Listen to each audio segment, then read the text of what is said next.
ಎಲ್ಲರಿಗೂ ನಮಸ್ಕಾರ. ನೋಡಿ, ನಾನು ಎಳೆದಾಗಿರೋ ಅಂಥ ಸೀಮೆ ಬದನೆಕಾಯಿ ತೊಗೊಂಡಿದ್ದೀನಿ. ಇದು ಒಂದು ಅರ್ಧ kg ಮೇಲಿದೆ. ಅಷ್ಟು ಅಂದರೆ ತುಂಬ ಹೋಳುಗಳು ಇರುತ್ತೆ. ಸಾರು ಮಾಡ್ತಾಯಿದ್ದೀನಿ ನಾನು. ಕಾಯಿ ರಸ ಹುಳಿ ಅಂತ ಮಾಡ್ತಾಯಿದ್ದೀನಿ. ಇದರಲ್ಲಿ ತೆಂಗಿನಕಾಯಿನ ರಸ ಹಾಕ್ಬಿಟ್ಟು ಹುಳಿ ಮಾಡೋದು. ಇದು ಕೂಡ ಸಖತ್ತಾಗಿರುತ್ತೆ. ಹೋಳುಗಳು ಜಾಸ್ತಿ ಇರುತ್ತೆ. ಜಾಸ್ತಿ ತರಕಾರಿ ಇದ್ದಾಗ ಈ ಥರ ಮಾಡಿದರೆ ತುಂಬ ಚೆನ್ನಾಗಿರುತ್ತೆ. ಇವತ್ತು ಸೀಮೆ ಬದನೆಕಾಯಿನ ಕಾಯಿ ರಸ ಹುಳಿ ಮಾಡ್ತಾಯಿದ್ದೀನಿ. ಇದನ್ನೆಲ್ಲ ತೊಳೆದು ಹೆಚ್ಕೊಳ್ತೀನಿ. ಹೆಚ್ಚಬೇಕಾದ್ರೆ ಸಿಪ್ಪೆ ಹೆಚ್ಚಿದಾಗ ಒಂಥರ ಅಂಟು ದ್ರವ ಇರುತ್ತೆ. ಆದ್ದರಿಂದ ಸಿಪ್ಪೆ ಎಲ್ಲ ಹೆಚ್ಚಿ ತೊಳೆದ್ಬಿಟ್ಟು ಆಮೇಲೆ ಹೋಳುಗಳನ್ನ ಹೆಚ್ಕೊತಾ ಇದ್ದೀನಿ. ನೋಡಿ, ಸಿಪ್ಪೆ ತೆಕ್ಕೊಂಡಿದ್ದೀನಿ. ಎಲ್ಲದ್ರದ್ದು ಸಿಪ್ಪೆ ತೆಗೆದಿಲ್ಲ. ಇದು ತುಂಬ ಎಳೆದಿದೆ. ಆದ್ದರಿಂದ ವೇಸ್ಟೇಜ್ ಆಗಿರೋದು ಮಾತ್ರ ಸಿಪ್ಪೆ ತೆಗೆದು ಸಿಪ್ಪೆ ಹಾಗೆ ಬಿಟ್ಟಿದ್ದೀನಿ. ಕೆಲವೊಂದ್ರದ್ದು ತುಂಬ ಚೆನ್ನಾಗಿದೆ. ಅಗದ್ರೂ ಕೂಡ ನಮಗೆ ನಾರು ಸಿಗೋದಿಲ್ಲ, ಆ ರೀತಿ ಇದೆ. ಈಗ ಹೆಚ್ಕೋತೀನಿ. ಮತ್ತೆ ಹೆಚ್ಚಾದ್ಮೇಲೆ ತೊಳೆಯೋದಿಲ್ಲ. ಈಗ ಒಂಥರ ಅಂಟಂಟಾದಂಗೆ ಆಗಿರುತ್ತೆ. ನೋಡಿ, ಹೆಚ್ಚಿದ ಹೋಳುಗಳನ್ನೆಲ್ಲ ಒಂದು ಪಾತ್ರೆಗೆ ಹಾಕಿದ್ದೀನಿ. ಒಂದು ಸ್ವಲ್ಪ ನೀರು ಹಾಕ್ತಾಯಿದ್ದೀನಿ. ಈಗ ಬರೀ ನೀರು ಹಾಕಿ ಇದನ್ನು ಬೇಯಲಿಕ್ಕಿಟ್ಟಿದ್ದೀನಿ.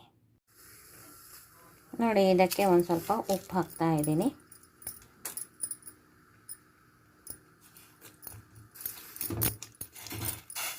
ಇಷ್ಟು ಇದನ್ನು ಮುಚ್ಚಿ ಬೇಯಿಸ್ಕೊಳ್ತಾ ಇದ್ದೀನಿ. ಅದೇ ಒಂದು ಸ್ವಲ್ಪ ಓಪನ್ ಬಿಟ್ಟಿರ್ತೀನಿ ಉಕ್ಕುತ್ತೆ ಅಂತ. ಇದೇ ರೀತಿ ಮುಚ್ಚಿ ಬೇಯಿಸ್ಕೋಬೇಕು. ನೋಡಿ, ಇವತ್ತು ಕಾಯಿ ರಸ ಹುಳಿ ಮಾಡ್ತಾ ಇದ್ದೀನಲ್ಲ, ಅದಕ್ಕೆ ತೆಂಗಿನಕಾಯಿ ಬೇಕು.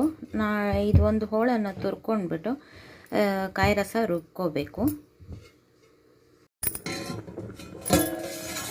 ನೋಡಿ, ಚೆನ್ನಾಗಿ ಕುದಿ ಬಂದಮೇಲೆ ಒಂದು ಸ್ವಲ್ಪ ಉರಿ ಸಣ್ಣ ಮಾಡಿ ಒಂದು ಸ್ವಲ್ಪ ಓಪನ್ ಬಿಟ್ಟು ಮುಚ್ಚಿ ಬೇಯಿಸ್ಕೊಳ್ತಾ ಇದ್ದೀನಿ. ಇನ್ನು ಬೇಯಬೇಕು.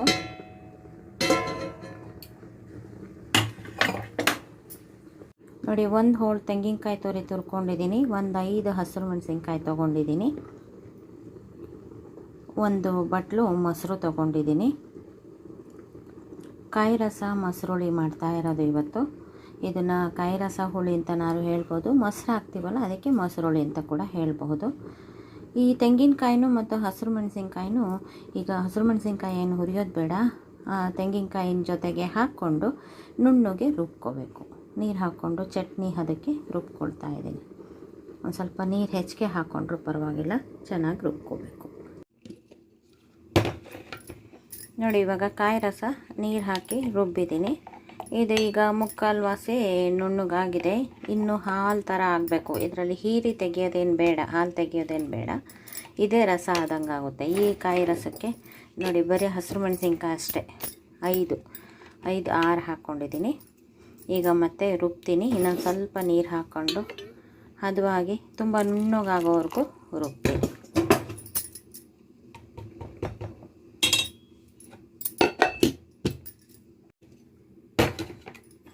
ನೋಡಿ, ಹಸಿರು ಮೆಣಸಿನ್ಕಾಯಿ ಹಾಕ್ಕೊಂಡು ಕಾಯಿ ಹಾಲನ್ನು ರೆಡಿ ಮಾಡ್ಕೊಂಡಿದ್ದೀನಿ. ತೆಂಗಿನಕಾಯಿ ಹಾಲು, ಬೇರೆ ಇನ್ನೇನು ಹಾಕ್ಕೊಂಡಿಲ್ಲ ಇದಕ್ಕೆ.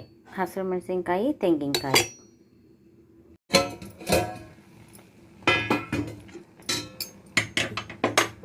ನೋಡಿ, ತೆಗೆದು ನೋಡೋಣ ಒಂದು ಸಲ.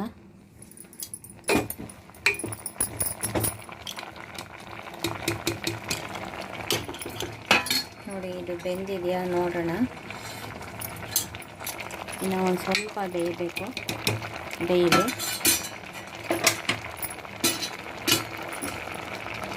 ಮತ್ತು ಮುಚ್ಚಿ ಬೇಯಿಸ್ತೀನಿ ಒಂದು ಸ್ವಲ್ಪ.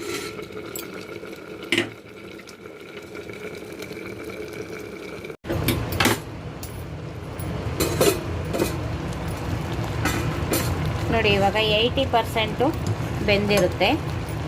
ನೀರು ಕೂಡ ನಾವು ಸಾಕಷ್ಟು ನೀರು ಹಾಕಿದ್ವಲ್ಲ, ನೋಡಿ ಹೋಳೆಲ್ಲ ಹೀಗೆ ಒಂದು ಸ್ವಲ್ಪ ಕದ್ಕೊಂಡು ಹೋಗುತ್ತೆ.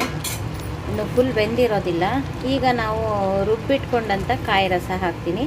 ಇವಾಗ ಈ ಕಾಯಿ ರಸದೊಳಗಡೆ ಬೇಯಬೇಕು. ಈ ಕಾಯಿ ರಸ ಸಾಕಾಗಲ್ಲ ಅಂದರೆ ನಾವು ಒಂದು ಸ್ವಲ್ಪ ಜಾರಿಗೆ ನೀರು ಹಾಕಿಬಿಟ್ಟು ಅದನ್ನು ಕೂಡ ಹಾಕ್ತಾಯಿದ್ದೀನಿ.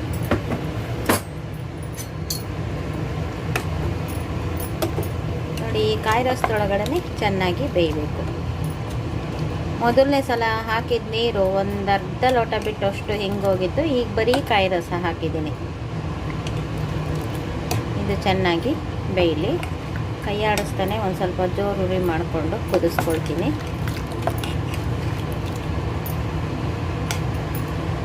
ನೋಡಿ, ಹೋಳು ಬೇಯಬೇಕಾದ್ರೆ ಉಪ್ಪು ಹಾಕಿದ್ದೆ. ಈ ಕಾಯಿ ರಸ ಹಾಕಿರೋದ್ರಿಂದ ಇನ್ನೂ ಒಂದು ಸ್ವಲ್ಪ ಉಪ್ಪು ಹಾಕಿದ್ದೀನಿ. ಈಗ ಚೆನ್ನಾಗಿ ಬೇಯಬೇಕು.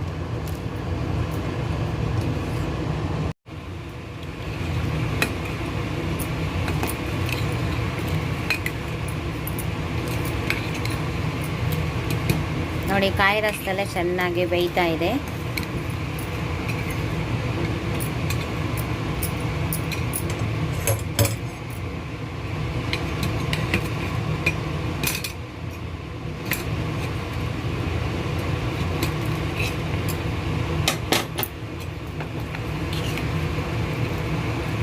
ಇನ್ನು ಸ್ವಲ್ಪ ಬೇಯಲಿ. ಆನಂತರ ಇದಕ್ಕೆ ಮೊಸರು ಹಾಕೋಣ. ನೋಡಿ, ಕಾಯಿ ಹಾಲು ಒಳಗಡೆ ಚೆನ್ನಾಗಿ ಬೆಂದಿದೆ. ನೋಡೋಣ ಹೋಳು. ನೋಡಿ, ಹಿಂಗಂದರೆ ಒಳಗಡೆ ಹೋಗ್ಬಿಡ್ಬೇಕು, ಕಟ್ಟಾಗಬೇಕು. ಆವಾಗ ಚೆನ್ನಾಗಿ ಬೆಂದಿದೆ ಅಂತ. ನೋಡಿ, ಕಟ್ಟಾಗುತ್ತೆ. ಈಗ ಇದಕ್ಕೆ ನಾವು ಒಂದು ಬಟ್ಲು ಮೊಸರು ತೊಗೊಂಡಿದ್ನಲ್ಲ, ಆ ಮೊಸರನ್ನು ಹಾಕ್ತಾಯಿದ್ದೀನಿ. ಈಗ ಮೊಸರು ಹಾಕಿದಾಗ ನಾವು ಕೈ ಆಡ್ತಾನೆ ಕುದಿಸ್ಕೋಬೇಕು.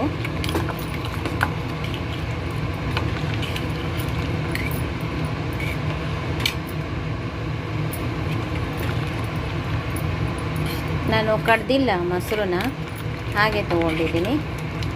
ತೀರಾ ಹುಳಿ ಮೊಸರು ತೊಗೊಂಡಿಲ್ಲ, ಸಿಹಿ ಮೊಸರು ಇವತ್ತಿಂದೇ ತೊಗೊಂಡಿದ್ದೀನಿ. ಈಗ ಇದನ್ನು ಚೆನ್ನಾಗಿ ಕುದಿಸ್ಕೋಬೇಕು. ಕೈ ಆಡ್ತಾನೆ ಕುದಿಸ್ಕೋಬೇಕು.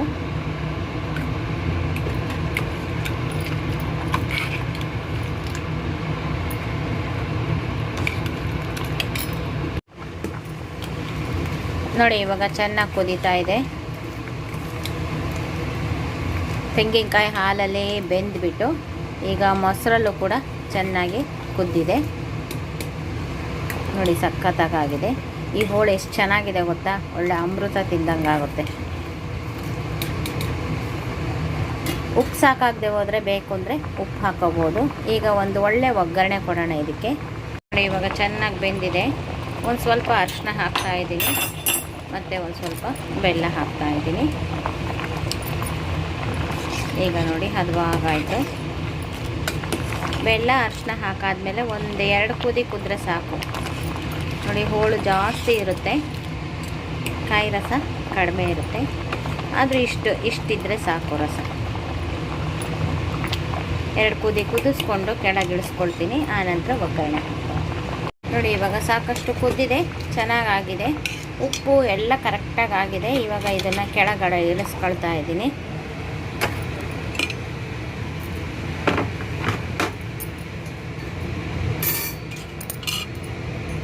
ಈಗ ನೋಡಿ, ಅದೇ ಒಲೆ ಮೇಲೆ ಒಂದು ಕೈ ಬಾಣಲೆ ಇಟ್ಕೊಂಡು ಒಗ್ಗರಣೆ ಹಾಕ್ತಾ ಇದ್ದೀನಿ.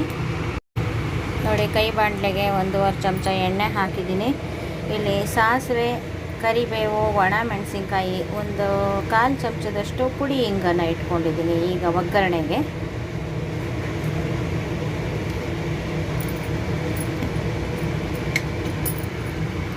ಈಗ ನೋಡಿ, ಎಣ್ಣೆ ಕಾದಿದೆ.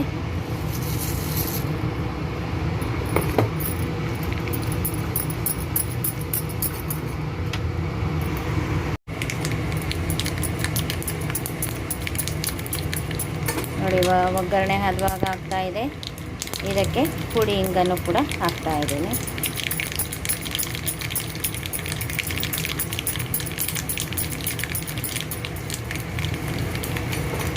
ನೋಡಿ, ಗ್ಯಾಸ್ ಆಫ್ ಮಾಡ್ತಾ ಇದ್ದೀನಿ. ಈ ಒಗ್ಗರಣೆನ ಇದರೊಳಗಡೆ ಹಾಕ್ಕೊಳ್ಳೋಣ.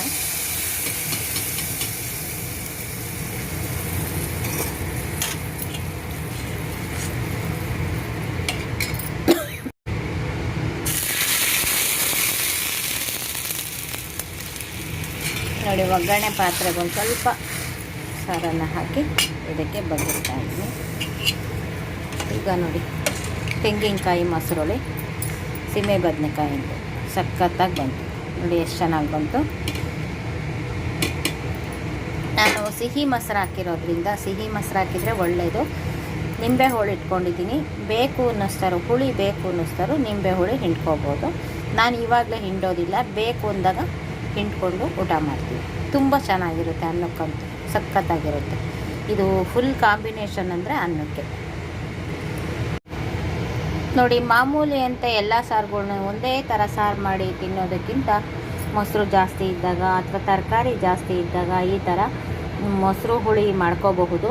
ಅಂದರೆ ಕಾಯಿ ರಸ ಇದು ಕಾಯಿ ರಸದಲ್ಲೇ ಬೇಯಿಸಿರ್ತೀವಲ್ಲ, ಅದಕ್ಕೆ ಕಾಯಿ ರಸ ಮೊಸರು ಹುಳಿ ಅಥವಾ ನೋಡಿ ನಿಂಬೆ ಹುಳಿ ತಗೊಳ್ತೀವಿ. ಹುಳಿ ಹಾಕ್ಕೋಬೇಕು ಲಾಸ್ಟಿಗೆ, ಅದಕ್ಕೆ ಹುಳಿ ಅಂತ ಹೇಳ್ತೀವಿ.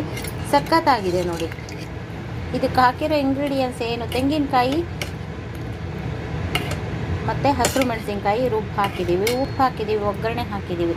ಬೇಕು ಅಂದರೆ ಹುಳಿ ಹಾಕ್ಕೋಬೋದು. ಇದ್ದರೆ ಕೊತ್ತಂಬರಿ ಸೊಪ್ಪು ಹಾಕಿ, ಇಲ್ಲಾಂದರೆ ಕೊತ್ತಂಬರಿ ಸೊಪ್ಪು ಹಾಕ್ತಾ ಹೋದರೂ ನಡೆಯುತ್ತೆ. ನೋಡಿ, ಇದರ ಅನುಕೂಲ ಕೂಡ ಪಡ್ಕೊಳ್ತೀರಾ ಅಂತ ನಾನು ಈ ವಿಡಿಯೋ ಮಾಡಿ ತೋರಿಸಿದ್ದೀನಿ. ಈ ವಿಡಿಯೋ ನಿಮಗೂ ಇಷ್ಟ ಆಗಿದ್ದರೆ ಲೈಕ್ ಮಾಡಿ, ಶೇರ್ ಮಾಡಿ ಮತ್ತು ನಮ್ಮ ಚಾನಲ್ಗೆ ಇದುವರೆಗೂ ಸಬ್ಸ್ಕ್ರೈಬ್ ಆಗಿಲ್ಲ ಅಂದರೆ ಈ ಕ್ಷಣದಿಂದ ಸಬ್ಸ್ಕ್ರೈಬ್ ಆದರೆ ನಿಮ್ಮ ದಿನನಿತ್ಯದ ಅನುಕೂಲಕ್ಕೆ ಬರುವಂತಹ ವಿಡಿಯೋಗಳನ್ನೇ ನಾನು ಮಾಡ್ತಾ ಇರ್ತೀನಿ. Thank you for watching.